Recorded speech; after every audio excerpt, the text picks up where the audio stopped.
Let's cut straight to the chase. How much AI-generated music is actually flooding today's streaming platforms? As you can probably guess, streaming platforms like Spotify and Apple Music don't openly disclose this number. However, there's one platform that seems to be doing the right thing regarding AI that does share this information with us. Deezer is a French streaming platform founded in 2007, with over 9 million subscribers and a catalog of over 120 million licensed tracks. A Guinness World Record, by the way. In response to the increasing proliferation of AI-generated music on streaming platforms, Deezer has implemented a multifaceted strategy to preserve the integrity of its service and protect artists' rights. They have also shared several reports on how much AI music they receive, which gives us one of the clearest snapshots yet of how much AI music is plaguing the market. At the beginning of 2025, Deezer reported that around 10% of the tracks uploaded to its platform each day were AI-generated. By September of that same year, that number had jumped to 28%.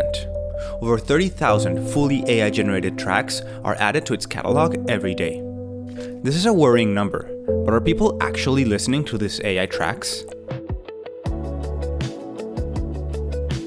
By now, most of us have seen headlines of AI-generated artists breaking through in 2025, such as Yana Monet, The Velvet Sundown, and of course, Fantano's favorite, Ana Indiana. But those are just a few that jumped into the mainstream. According to Deezer's reports, right now, fully AI-generated music makes just a tiny slice of what people actually listen to on the platform, around 0.5% of total streams. But that small number hides a much bigger issue. According to Deezer's own findings, many of these tracks aren't uploaded for artistic reasons at all, but to exploit the system. In some cases, up to 70% of the streams on fully AI-generated songs are fraudulent, driven by manipulation rather than real listeners. Alexis Lanternier, Deezer's CEO, explained it in this way. Our approach is simple.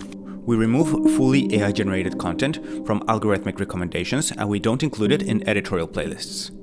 That way, we ensure that the impact on the royalty pool remains minimal, while providing a transparent user experience. And most importantly, we continue to fight fraudulent activity, which is the main driver behind uploading fully AI-generated content. What really stands out here is that as of early 2026, Deezer is the only major streaming platform that is openly flagging AI-generated content and removing it from recommendations, playlists, and the editorial pool. AI in music is already a booming industry. One report estimates that the market could jump from 4 billion in 2023 to 39 billion by 2033, growing at a staggering 26% every year. And artists aren't sitting this one out. Over 60% of musicians are already using AI in their creative process. I've already talked about big artists using AI when I talked about Avenged Sevenfold. And even though that video mainly focuses on AI-generated images for their concerts, M Shadows has openly expressed his interest on using AI tools for creating their music. For better or worse, AI is not going anywhere. By 2025, reports showed that roughly 65% of musicians were already using AI tools in some form. 22% of musicians use it for production purposes, reflecting on different sounds, using simulating sound software, etc. And around 40% of producers integrate AI in their workflow. In terms of music creation, the adoption of AI amongst music creators continues to rise. Creators under 35 are the most active, with nearly 58% using AI in their workflows. Approximately 38% of creators experiment with AI, exploring new possibilities for sound and composition.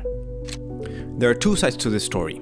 AI-powered tools are increasingly being used by artists and musicians for tasks like mastering tracks. Machine learning algorithms help in automating repetitive tasks such as mixing and sound editing, allowing professionals to focus more on creative aspects. But is that really where the line is drawn? On the other side of this debate, AI is being used not just as a tool, but to generate entire soundscapes, and even compose full songs. Do we hold musicians who used AI at some part of their workflow to the same standards as someone who completely made a song using AI? Let's take this hypothetical. Let's say we have 4 different people. Person A writes, records, and mixes an original song entirely on their own, using traditional tools. He even masters it himself. person B completely writes and records the song by himself. However, during the mixing process, he used AI to get a specific sound on a guitar he liked, and he also used AI to help him with the mastering of his track.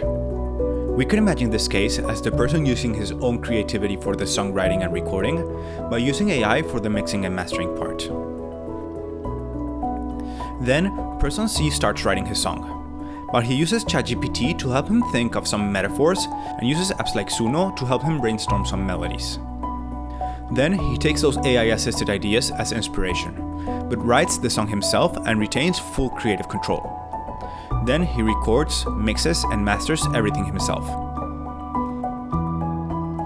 And finally, we have person D, who after a few hours of prompting on Suno or Udio, he downloads the song directly off the AI website and sends it to the streaming platforms. Where do we draw the line? Do we hold persons B and C to the same standards as person D, or do they stand in a gray area between A and D? Let me know in the comments below. I'd love to hear your thoughts. For Deezer at least, here's what they said. Generative AI has the potential to positively impact music creation and consumption, but we need to approach the development with responsibility and care in order to safeguard the rights and revenues of artists and songwriters while maintaining transparency for the fans. Thanks to our cutting-edge tool, we're already removing fully AI-generated content from the algorithmic recommendations. In other words, they draw the line here. AI help is fine, human replacement, not so much. AI should enhance human expression, not replace it.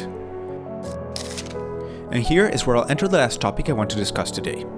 Because as the market for AI music is set to increase, we need to set definitions straight. Because, as a wise man once said, AI is not an art-making machine, it's a content-making machine. This wise man is Josiah Brooks, known on YouTube as Jazza.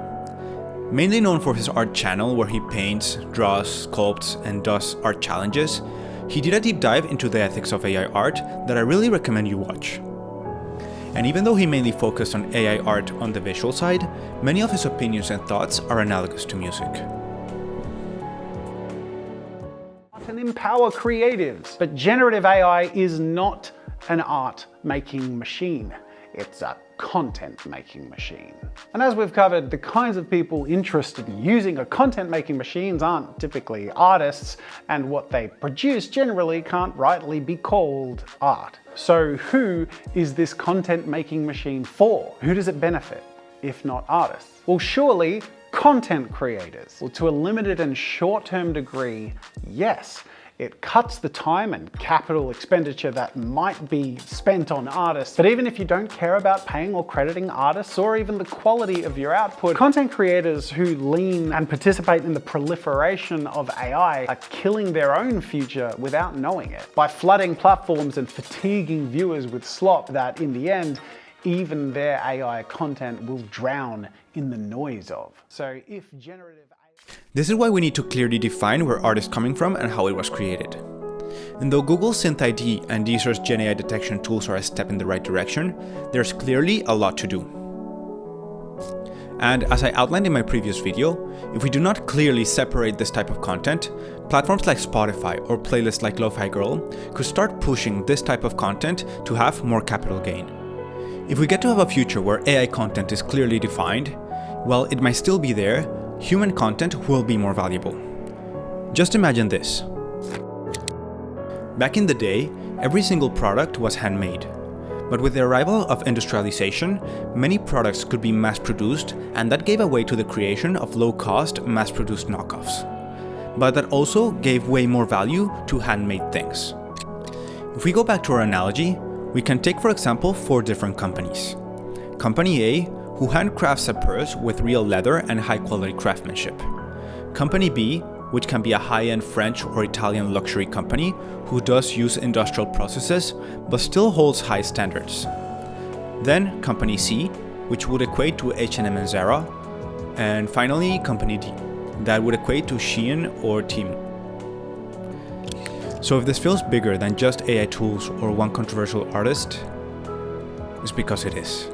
What we're really talking about isn't just about how music is made. It's how platforms decide what gets heard, promoted, and ultimately valued. There's a lot to unpack here, but I believe that what Deezer is doing should be replicated everywhere else. I'll make sure to describe how this AI detecting algorithm works in another video, but currently this one is running too long. Anyway, I'll leave you guys with my previous video that details how Spotify and the background music industry has been pushing for the replacement of artists for a long time, as well as another video that YouTube thinks you might like. And I'll see you on the next one.